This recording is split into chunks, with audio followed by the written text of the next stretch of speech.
Hello, hello, hello, hello, everybody. It's my pleasure having you today in today's episode. In today's episode, we're going to be talking about education vocabulary.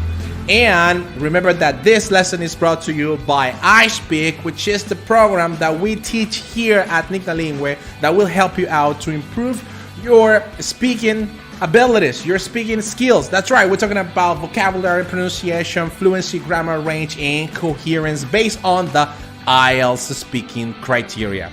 And we are about to start in a couple of seconds, guys. So let's dive into it.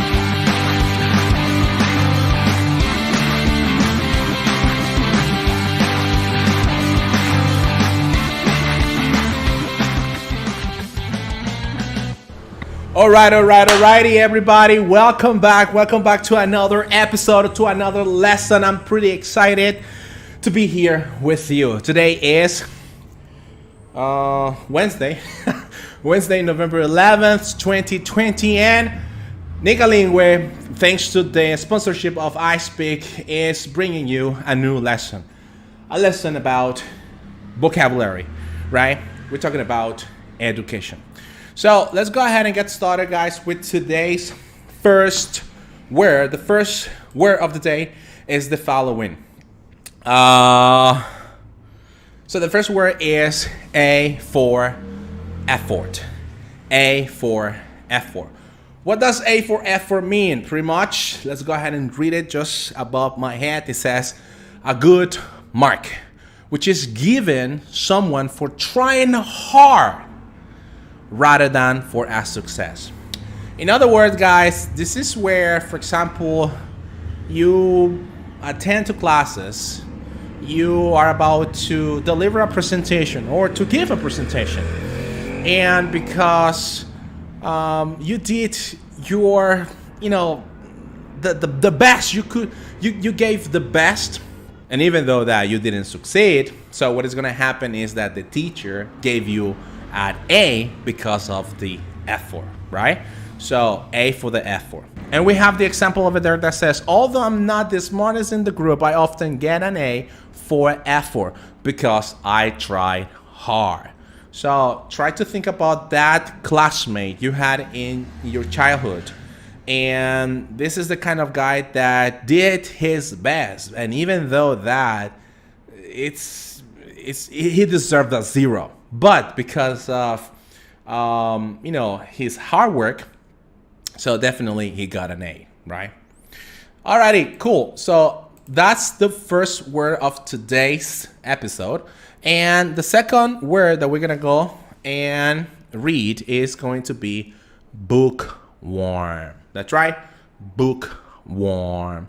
And the bookworm is a term to describe someone who really likes to read and spends a lot of time on it, right? Me personally, I love to read about career development. So every single time that I see a book and it seems to me really interesting, one of the things that I do is that I read it until the end. So we got the example over there. The example says, I'm a real bookworm. I won't stop until the book is read. It turns out that every single of you, the ones who are watching and listening at the same time, you have one subject, one thing that actually you are very interested in, and you will do your best to actually read or search for the information for you to be updated, right, in that particular topic. All right. Next word, guys, is distance learning. One more time, distance learning, or in other words, e-learning, right? So, and what does distance learning means? I think that by now everybody knows what distance learning is. But just for the records, it says over here that it's the education that takes place remotely, usually via the internet. Nowadays, because we have internet, means that we can have classes, we can get in contact with friends, we can have meeting, and so on and so forth, right? And the main idea is that with the distant learning, you have an opportunity to learn something new, right? To learn something that perhaps you don't have the amount of money to travel if it's going to be in another country, or if it's within your country but perhaps it's really far away and you do have access to the internet, so it is easier for you to have this kind of lessons, of this kind of classes, the distant learning or the e-learning. Now, just for the record, guys, there are two types of distant learning, I would say. The ones that are lively, the ones where you have a teacher, you come to a meeting, you have lively lessons, and you are sharing some time with your teachers and your peers. And the other type of distance learning is where you have access to a platform 24/7, and as long as you have the time, you can go ahead and go step by step in the assessments that this platform is asking you to do for you to have this distant learning process, right? And the example over there we have, it says, distant learning is more flexible than traditional education because students don't have to attend classes and can schedule their timetables as they want. So this is what I said. Pretty much this is when you have access to a platform and you have 24/7 access. You can log in as many times as at any hour. And the main idea is that you go through every single assessment for you to pass in that distant learning course, right? Alrighty, guys. The next word that we're going to be covering today is the eager beaver. One more time. The eager beaver. And what does eager beaver mean? Is an enthusiastic and hard-working person. Alrighty? Enthusiastic and hard-working person. Let me go ahead and tell you the following. I have a family member that I'm pretty sure that everybody knows in my family that who is this kind of person, who is an eager beaver. And if you are watching this, I just want you to know that I love you where you are, right? Eager beaver, guys, it's pretty much kind of students that you have at school, right? And it's working really hard to pursue their dreams, to pursue the accomplishment of the homework, right? And we got the example over there. The example says, my friend is an eager beaver. He studies everything with pleasure and gets great marks. So in every single classroom, we have an eager beaver. It's the type of students that nobody has asked him something about any homework, but he is the first in raising his hand and says, teacher, I have done my homework, I brought it, so I need my marks on it. And everybody look at him with hate, right? That's what happened with the eager beaver. Excuse me. All right, next word, guys, is face-to-face classes. Alrighty, face-to-face classes. And basically, it's a traditional way of studying in a classroom with a teacher. Here at NICALINGUE, we used to have face-to-face classes, but because of the pandemic situations worldwide, we decided not to shut, but to run the classes on a different way. So we have nowadays, or currently, right, we are teaching online through the Zoom platform and through our own platform where students can have access to the material, they can download it, and then in meeting sessions, they can practice their English speaking skills. And one of the examples over there we have is when I was a kid, and this is 100% true, right? Face-to-face classes had no alternatives. But nowadays, educational establishments offer online courses and individual tuition. It means, guys, that nowadays you cannot say, you know what, I can't study because I can't afford or I can't go to a physical place to study something.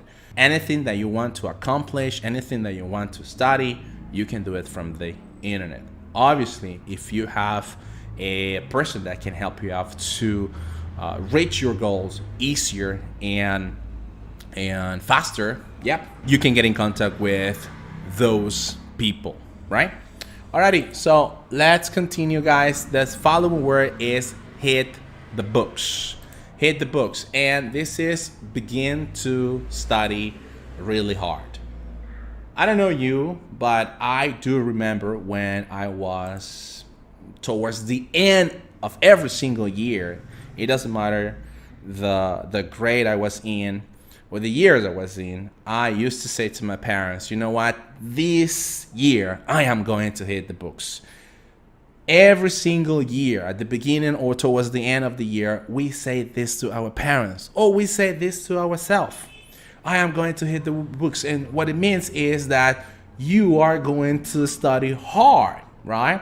We got the example over there, and the example says the following. I'm on my third year in the university. It is time to finally hit the books. Who hasn't said this? I think everybody, or I think that you are watching this, I'm pretty sure that you have said this to yourself, that this is gonna be the year where you're gonna hit that home run in your studies. The question is, have you done it yet? Alrighty, so guys, next word we're gonna be covering is to attend classes. Over here, there is something that I want to clarify. In my experience, a lot of my students say, I'm going to go classes, but you don't go classes. You attend classes. That's the right word you need to use when you attend classes, right? And keep in mind that attend classes is not it's not the same as go to school. Because you can go to school, you can go to the facilities, you can even be at the entrance, but it doesn't mean that you are actually going to attend classes, right? So what I want you to picture is that attend classes and going to school is not the same thing, and you cannot mix those two phrases or those two sentences. Attend classes is visit classes. It's you physically present at the moment that a professor at university is delivering a lesson, or a teacher in a private public school is giving a presentation, right? That is attend classes. You are there and you are taking your notes in your laptop, computer, piece of paper, whatever, but that is attending classes. You're participating and so on and so forth, right? And the example we have over there is, in my college, students need to attend classes 5 times a week. That's right, 5 times a week in my college, right? Attend classes. All right, next word, guys, is to goof around. To goof around. We have our model over there, Charlie D'Amelio, and I hope that the army of Charlie D'Amelio is not gonna get against me after I said the following example, because it turns out that I think it's a great example to use with this word, to goof around, right? To goof around, it's basically, guys, to spend time doing nothing important, right? And sometimes I like to goof around, although my parents have called me for that. So nothing personal against this human being. The only thing that I think that I guess is pretty funny to show you in this way, the expression to goof around. So alrighty, our next word, guys, is going to be to learn something by heart. Well, it's tough, but I have to say that I admire those people who actually learn everything by heart, because that means that they learn every single piece of the article, the lecture, or whatever they're reading in their minds, so they can actually later on tell you what it's all about. I am not actually that kind of person. I am the kind of person who actually reads, and if I don't understand something, I will need to reread it again until I get it right. And for me to have it in my long-term memory, one of the things that I would have to do is to explain either to somebody else or to myself, making sure that it will be in my mind in for a long term, right? That's the thing. But learn something by heart, in other words, is to memorize, everybody. It's to memorize something, right? We got the example just right there. It says, last year I had to learn a very big poem by heart for my literature class. Now, pay attention over here. This is a very interesting way of the behavior of this sentence is, it says to learn plus something. That something, it could be the noun, right? In this case, or the noun phrase. So we have to learn a very big poem, right? The noun, by heart, which is the other part of the sentence. To learn something, by heart. I just want you to take a look at that, right? So the following word, guys, is to sit an exam. A lot of the students make the following mistake. Teacher, I'm going to do an exam, or teacher, I'm going to make an exam. What's the right expression, teacher? So basically, guys, there is not anything related to I'm going to do or I'm going to make an exam, unless you were a teacher, but in this case you're not. So I'm going to sit an exam is the proper expression to do what you're actually seeing in that picture. You are sitting, taking an exam. Another expression or another synonym for this expression is to take an exam. You don't make, you don't do, you take an exam, right? That is the right expression. So please, from now on, stop saying I am going to do or I'm going to make, because the proper expression, especially if you're a student, is I am going to take an exam. And we have the example over there. The example says, tomorrow, I'll have to sit a 2-hour math exam. Alrighty? So remember, it's going to be always sit an exam or to take an exam. Good. Perfect. So the following word, guys, have to do with, well, we don't have more words, right? We have reached the end of today's 10 words. We have been learning different kind of words. Now, the activity is the following. We have 5 words just above my head. We have bookworm. We have attended classes, A for effort, face to face, and we have eager beaver. Now, it turns out that in my experience, some students, sometimes they talk to you or they give an answer in plain English, simple English, right? Which is not bad. However, if you really want to expand, or if, in this case, if you want to improve your English, you need to expand your answer. Try always, guys, to expand your answers. Try always to think about what else can you say, right? So this is the activity, guys. Besides, you need to match the right word to the sentences that I'm going to show you just in a couple of minutes. I want you to start practicing your own answers to the following question. And the first question, guys, I got for you is this one. What has been the most difficult subject from your studies? That's going to be depending on you, right? Perhaps you find math difficult, or English difficult, or Spanish, or geography, history, whatever subject it is. But don't only give the subject. Explain your answer. Give more details about your answer, or give an example, or also talk about an experience, right, that happened to you related to the question itself. So one more time, going back to the question. Question says, what has been the most difficult subject from your studies? In my case, guys, I need to admit it, I'm not gonna lie to you, math. But take a look at my answer. Math, because after all, my were not in vain. I passed all the exams well, and I was admitted to the university of my dream. Now, with that being said, let's go ahead and take a look at the words that I have just above me. And I want you to tell me, which word do you think is the one that I should be placing in that blank space? Bookworm? What do you think about that? Attended classes? Face to face? A for efforts or eager beaver? Let me know in the comments down below which word is the one that you would use to complete this answer. Alrighty, let's go ahead and take a look.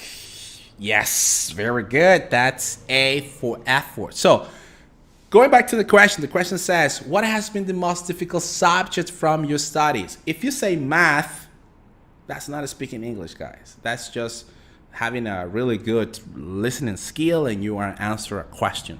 Simple as that. But you need to expand just a little bit. So, math, because after all, my A for efforts were not in vain. I passed all the exams and I was admitted to university of my dream, right? So that's the first question. That's the first answer. Now, let's move it on to the second question, guys. Remember, the idea is that you can expand your answers, provide details, or explain just a little bit what you mean by your answer, right? Question is, did you enjoy studying at school? One more time. Did you enjoy studying at school? All right, so let's go ahead and take a look at the answer. And I've never really liked school. I'm not and a lot of humanities subjects seems too boring to me. All right, so take a look at that answer instead of just saying, did you enjoy studying at school? Yes, I did. No, I don't. That's not speaking English, guys. The idea is that you can expand your answers. And this is a really good way for you to do it, or for you to start practicing. But anyway, what do you think would be the right word for that answer? Let's see. Let me know in the comments down below, in the chat box. Alrighty. Yep, that's right. It's bookworm, right? Bookworm. So, once again, if we go back to the question, did you enjoy studying at school? I've never really liked school. I'm not a bookworm, and a lot of humanities subjects seems to me very boring. Or, I'm sorry, seems too boring to me. Alrighty, good. So, let's continue, guys. Next question says, can you describe yourself as a good student? Now, this is about describing. This is not a yes/no answer. This is not one-word answer. It's about describing. And every single time that you have a word that you need to describe something, it turns down. That is very difficult for some students. So if you have this kind of problem, guys, try to start describing things around you, but don't only name them. For example, if you see a glass, don't only name, oh, that is a glass. Describe the glass. What is it made of? Texture, color, what is in the glass. So when it comes to describing things, you can describe things by shapes, colors, functionality, weight, texture.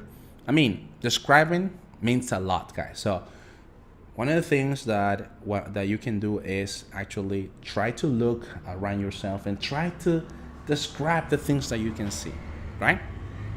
So going back to the question says, can you describe yourself as a good student? I am not the teacher's pet, but I'm good at scientific subjects, and most importantly, I like studying. Now, What do you think is gonna be the right word? We already have A4 we already have bookworm, but in this one, which one do you think it will match to our answer just right there? Alrighty, eager beaver. Very good, eager beaver. So, can you describe yourself as a good student? I'm not an eager beaver, nor the teacher's pet, but I'm good at scientific subjects, and most importantly, I like studying. Alrighty, guys. So next word is going to be next exercise, right? Next exercise. What are some pros of studying a distant learning course? Answer the question, give details about that, and let's go ahead and see the answer. To be honest, I think it's very advantageous to study in such way. It gives you more time flexibility, especially if you have a job. Not to mention that it is fairly cheap compared to, what do you think is going to be the answer over there? Classes. I think this is pretty easy. Let's go ahead and take a look at the chat down below. That's right. Face to face, right? Face to face. So, to be honest, I think it's very advantageous to study in such a way. It gives you more time flexibility, especially if you have a job. Not to mention that it is fairly cheap compared to face-to-face classes. There you go, guys. Very good. And I think that the last answer, right, is gonna be easier because we have already covered every single word, right? But the question is, do you study English now? And please don't say yes, I do. Please don't say no, I don't as your answer. That's plain English. And quite honest with you, that's not speaking English, right? So speaking English will be something where you can answer the question, and additionally to that, you can describe just a little bit more about what you mean. Do you study English? The question says. And the answer is, I've taken an intensive course this year where I've 3 times a week, and I plan on pursuing my studies in the future too. Obviously, in this answer, the proper word or the right word would be attended classes, right? Take a look at the answer. The answer doesn't even say yes or no, but it's implicit over there. I've taken an intensive course this year where I've attended classes 3 times a week, and I plan on pursuing my studies in the future. Alrighty, guys, so we have reached the end of today's lesson, but before we leave, there are a couple of things that I want to talk to you. Number one, guys, number one thing is that if you have really liked this kind of lesson, the only thing that I'm going to ask you is to please subscribe to our YouTube channel for more lessons. And additionally to that, guys, please remember to hit the thumb button as well as the notification bell so you don't miss anything. All right, that's one of the things. Just listen to that. That is the subscribe sound. Please do so now. And before we leave, guys, or something else that I want to say is that we have our private lessons program, the iSpeak program, where the main idea is to help you out to improve those areas of opportunities in your spoken language. So the only thing that you need to do is to get in contact with us, ask for our private lessons, and we will give you what you need, right? So remember that this coming Saturday, we have our radio program, our NICALINGUE radio podcast, and where the main idea is to have a place where you can get in contact with other people and start practicing your fluency, start practicing your vocabulary, especially this vocabulary that we just covered today, because the topic is gonna be this one: education in conflict zone. It turns out, guys, that there are part of the world where they are under kind of war, right? And students, like that photo over there, they don't go to class. So it turns out that at the end, they need some kind of education. Even though we live in Nicaragua and all the things that we said about it, we are not under war, meaning that we can send our children to school and we can live in peace, right? Let me go ahead and show myself so you can actually see me. We can live in peace, right?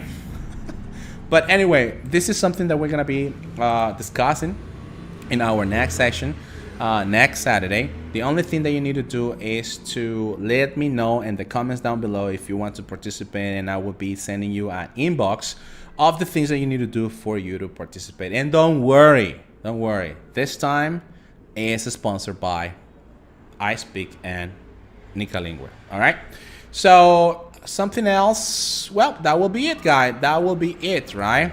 So remember, next Saturday at 10:30 a.m. send me a inbox or send me a chat that you want to participate. Just, hey, Nestor, I want to participate. Please send me the information. I will be sending you the information, and I hope you can make it on Saturday at 10:30. So everybody, I just want to say thank you so much for today's time. It has been such a great day to have you in this lesson. I hopefully expect that you have learned something new, right? Which is the most important part. And I see you in the future. See you next Saturday, guys. So thank you so much and see you soon. Take it easy. Bye for now.